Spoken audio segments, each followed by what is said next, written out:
വചനമേ നമോ നമഃ. വചനദീപ്തിയിൽ തവഹിതം പോൽ ദൈവരാജ്യം പണിതിടുന്നേ, വിശ്വമഖിലം തവ മഹത്വം ദർശിപ്പതിന്ന ദൈവമഹത്വത്തിലേക്ക്.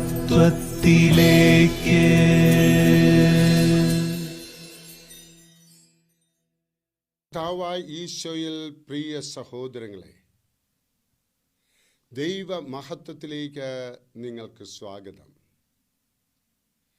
അവരുടെ പ്രാതൽ കഴിഞ്ഞപ്പോൾ യേശു ശിമയോൻ പത്രോസിനോട് ചോദിച്ചു, യോഹന്നാന്റെ പുത്രനായ ശിമയോനെ, നീ ഇവരെക്കാൾ അധികമായി എന്നെ സ്നേഹിക്കുന്നു?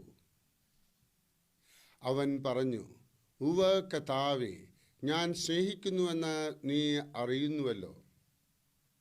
യേശു അവനോട് പറഞ്ഞു, എൻ്റെ ആടുകളെ മേയ്ക്കുക. യോഹന്നാൻ 21:15. ഒരിക്കൽ സ്വർഗീയ പ്രകാശം ലഭിച്ച ശേഷം അതിനു വിപരീതമായി ജീവിച്ചുപോയി എന്ന മനഭാരത്തിൽ നാം അകപ്പെട്ടു പോകാറുണ്ട്. ദൈവത്തിനും മനുഷ്യർക്കും കൊള്ളാവുന്ന വിധത്തിൽ ജീവിച്ച ശേഷം ആ പാതകൾ വിട്ട് പ്രവർത്തിച്ചു പോയി എന്ന് ചിന്തിക്കുന്നവരുണ്ടായിരിക്കാം. ചിലരുമായുള്ള സ്നേഹബന്ധം തകർന്ന് ക്ഷോഭിക്കാനും വികാര ആവേശത്തിൽ പെട്ടുപോകുവാനും ഇടയായി.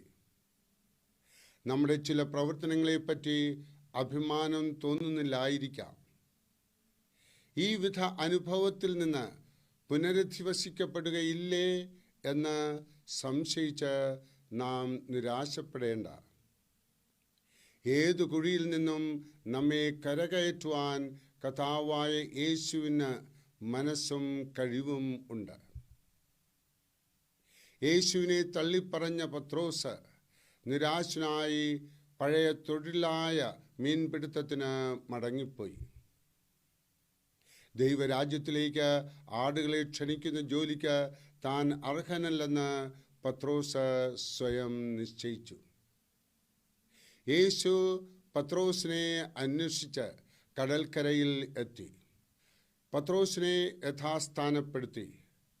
വിശ്വാസികളായ കുഞ്ഞാടുകളെ പാലിക്കുന്ന ചുമതലയിൽ അവരോധിച്ചു. നമ്മുടെ ജീവിതത്തിൽ വന്നുപോയ തെറ്റുകളെപ്പറ്റി ചിന്തിച്ച് നാം നിരാശരാകരുത്. ദൈവകരങ്ങളിൽ പുതുക്കി നമ്മെ തന്നെ ഏൽപ്പിക്കാം. കർത്താവ് നമ്മെ സ്വീകരിക്കും. ബലഹീനതകളിൽ വീണ് പിന്മാറിയ പത്രോസിനെ യഥാസ്ഥാനപ്പെടുത്തി കുഞ്ഞാടുകളെ മേയ്ക്കാൻ ചുമതലപ്പെടുത്തിയ കർത്താവ് നമ്മുടെ തെറ്റുകളെ ക്ഷമിച്ച് യഥാസ്ഥാനപ്പെടുത്തും. ദൈവസ്നേഹം കടന്നു ചെല്ലാത്ത അഗാധ കുഴിയൊന്നുമില്ല. പ്രിയമുള്ളവരെ, കർത്താവിൻ്റെ അനുഗ്രഹം നിങ്ങളുടെ ജീവിതത്തിലേക്ക് കടന്നു വരട്ടെ.